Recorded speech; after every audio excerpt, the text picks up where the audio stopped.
এক টুকরা গরুর গোশত মুখে দিয়ে আমি আল্লাহর প্রশংসা আদায় করতে পারে। যিনি এই কথা মনে না করে রব্বে কারীম দুনিয়ার সব মানুষকে ধন সম্পদ দিয়েছেন, তারা 10 তলা বিল্ডিং এর মধ্যে বসে বসে 100 টাকার 1000 টাকার সেমাই খায় আর 800 টাকার গোশত কিনে খায়। আমাদেরকে এত গরিব কেন বানাইলেন? আমরা এক টুকরা মুরগির গোশত আজকে ঈদের দিনে মুখে দিতে পারি নাই, এক টুকরা গরুর গোশত আজকে মুখে দিতে পারি নাই, এত গরিব কেন বানাইলেন? এই অভিযোগটা যেন কোনো বান্দা আখিরাতের ময়দানে আল্লাহর কাছে করতে না পারে, এই জন্য ধনীদেরকে বলে দিয়েছেন তোমরা যেমন গরু গোশত খাও এরকম সপ্তাহে বিধি দেওয়ার চেষ্টা করো। কেন দিব একটু জানার প্রয়োজন।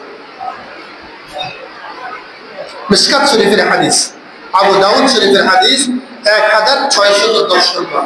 কত? আবু দাউদ শরীফ 1610। এই হাদিসটা মিশকাতের মধ্যেও আছে।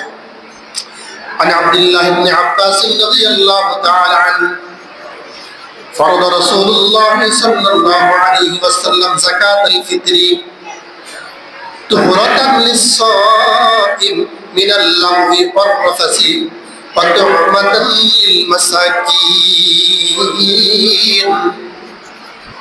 আবু দাউদ শরীফের হাদিস, আব্দুল্লাহ ইবনে আব্বাস রাদিয়াল্লাহু তাআলা আনহু বলেন, নবীজি সাল্লাল্লাহু আলাইহি ওয়াসাল্লাম তার উম্মতের জন্য সাকায়ে ফিতরকে ফরজ করেছেন। মুহাদ্দিসিনে কেরাম ফরজ শব্দের ব্যাখ্যা করেন ওয়াজিব করেছেন। আপনি ফরজ বলেন আর ওয়াজিব বলেন, সামর্থ্যবান বান্দার উপরে সাকায়ে ফিতর আদায় করা আবশ্যকীয় কর্তব্য। এবার আপনি ফরজ মনে করেন, ওয়াজিব মনে করেন, ঘটনা কিন্তু এক জায়গায়। আব্দুল্লাহ ইবনে আব্বাস বলেন, নবীজি সাল্লাল্লাহু আলাইহি ওয়াসাল্লাম উম্মতের উপরে সাকায়ে ফিতরকে ওয়াজিব করেছেন, ফরজ করেছেন 3টা কারণে। কয়টা কারণে? অথবা 2টা কারণে। এক নম্বর তুহরাতান লিস-সাইম, এক নম্বর কারণ হলো রোজাদারের রোজাকে পবিত্র করার জন্য। কিসের জন্য? একটু জোরে বলবেন বাবাজিরা। সাকায়ে ফিতর ওয়াজিব হলো রোজাদারের রোজাকে পবিত্র করার জন্য। কিসের জন্য? বলে হুজুর রোজা কি আবার অপবিত্র হয় নাকি? হ্যাঁ, একজন রোজাদার যখন রোজা থেকে মিথ্যা কথা বলে তার রোজাটা ময়লায় জর্জরিত হয়ে যায়। এই ওয়ালটাকে আপনি টাইলস করেছেন, এটাকে আবর্জনায় ধুলাবালি পরে কি পরে না? যদি এই ধুলাবালিটা না মুছেন টাইলসের মসজিদটাকে অসুন্দর দেখা যায়। দোস্ত, আমি রোজা রেখেছি, নামাজ পড়েছি, নামাজ যদি সুন্নত তরিকায় না পড়ি তাহলে নামাজটা দূষিত হয়ে যায়, কলুষিত হয়ে যায়, ধুলাযুক্ত হয়ে যায়, মাকরুহ হয়ে যায়। তাহলে মাকরুহ মানে একটু অসুন্দর হয়ে যায়, দেখতে অসুন্দর দেখা যায়। এক্সপার্ট বলেছে যে এক্সপার্টের কারণে এটা সৌন্দর্যতা নষ্ট হয়ে গিয়েছে, এটাকে বলা হয় মাকরুহ। তাহলে আমি রোজা রাখলাম, নবীজি বলেন যখন কোন রোজাদার ঝগড়া করে, যখন কোন রোজাদার গুনাহ করে, সগীরা গুনাহ করে অথবা কবিরা গুনাহ করে, এই গুনাহের কারণে রোজাদারের রোজাটা ত্রুটিপূর্ণ হয়ে গেল, ময়লায় জর্জরিত হয়ে গেল, একটু বেমানান হয়ে গেল, অসুন্দর হয়ে গেল, যখন তুমি সাকায়ে ফিতর আদায় করবা আল্লাহ তাআলা তোমার গুনাহের কারণে, ঝগড়া ফাসাদের কারণে, অনর্থের কারণে, তোমার রোজার মধ্যে যে ত্রুটি হয়েছে সাকায়ে ফিতরের কারণে আল্লাহ তাআলা ওই ত্রুটিটাকে মুছে দিয়ে রোজাটাকে একবারে সলিড এবং পরিষ্কার করে দিবেন। সুবহানাল্লাহ। তাহলে সাকায়ে ফিতর আদায় করার প্রথম কারণ কি? আমার রোজার মধ্যে গুনাহের কারণে যে আবরণ পড়েছে সে আবরণটা সাকায়ে ফিতর কি করবে? পবিত্র করে দেবে, ওয়াশ করে দেবে, ক্লিন করে দেবে। সাকায়ে ফিতর আদায় করলে রোজাদারের রোজার মধ্যে যে গুনাহ হয়েছে গুনাহটা সাকায়ে ফিতর কি করে দেবে? একবারে ক্লিন করে দেবে, একবারে পরিষ্কার করে দেবে।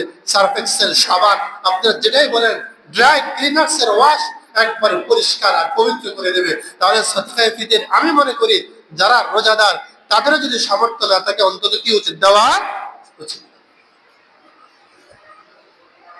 2 নম্বর সাকায়ে ফিতর কেন দিবেন? বছরে 2টা ঈদ আসে, 2টা ঈদ আনন্দের দিন।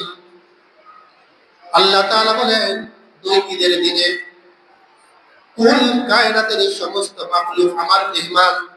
সুবহানাল্লাহ কায়না কুল কায়নাতের সমস্ত মাখলুক আমি আল্লাহর মেহমান, আমি আল্লাহ মেজবান।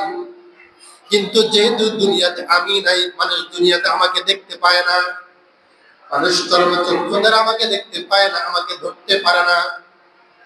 আমি আল্লাহকে ডানে দেখতে পায় না, বামে দেখতে পায় না, উপরে দেখতে পায় না, নিচে দেখতে পায় না। আমি মেহমানদারি কি করব? আমি আল্লাহ ধনী, দুনিয়ার সব মানুষ ফকির, কথা ঠিক না বেটি? আমি আল্লাহ ধনী, দুনিয়ার সব মানুষ গরিব, সব মানুষ অভাবী। আল্লাহ বলেন আমি আমার ধনাঢ্যতার সিফত থেকে কিছু কিছু কিছু মানুষকে ধন সম্পদ দান করেছি। আমি ধনী, কিছু কিছু মানুষকে আমি ধনী বানিয়ে দিয়েছি, যাতে করে আমি যেহেতু আসমানেই থাকি, তারা আমাকে পায় না। আমার যত গরিব বান্দাগুলো আছে যারা ধনী, আমি তাদেরকে ধন সম্পদ দেওয়ার কারণে আমার ধনাঢ্যতার পক্ষ থেকে, আমি ধনী আল্লাহর পক্ষ থেকে ধনী বান্দাগুলো যেন গরিব মানুষগুলাকে আমি আল্লাহর পক্ষ থেকে মেহমানদারি করায়। সুবহানাল্লাহ। তার আল্লাহ বলেন আমি ধনী, আমার ধন সম্পদ থেকে ধনী বান্দাগুলোকে ধন সম্পদ দিয়েছি দুই ঈদের দিন মানুষগুলোকে মেহমানদারি করানোর জন্য। সুবহানাল্লাহ কয় না? আমি ধনী, দুই ঈদের মধ্যে সমস্ত মাখলুকগুলো, কায়নাতের সমস্ত মাখলুকগুলো আমার মেহমান, আমি তাদেরকে মেহমানদারি করব। কিন্তু যেহেতু আমি তাদেরকে মেহমানদারি করার সরাসরি সুযোগ পাই না, আমি ধনী বান্দাগুলোকে অর্ডার দিয়ে দিলাম, বান্দা আমি তোমাদেরকে যে সম্পদ দিয়েছি, এই সম্পদ থেকে গরিব মিসকিনকে দান করো। তুমি যদি ঈদের দিনে গরুর গোশত খাও, আমার গরিব বান্দাটাও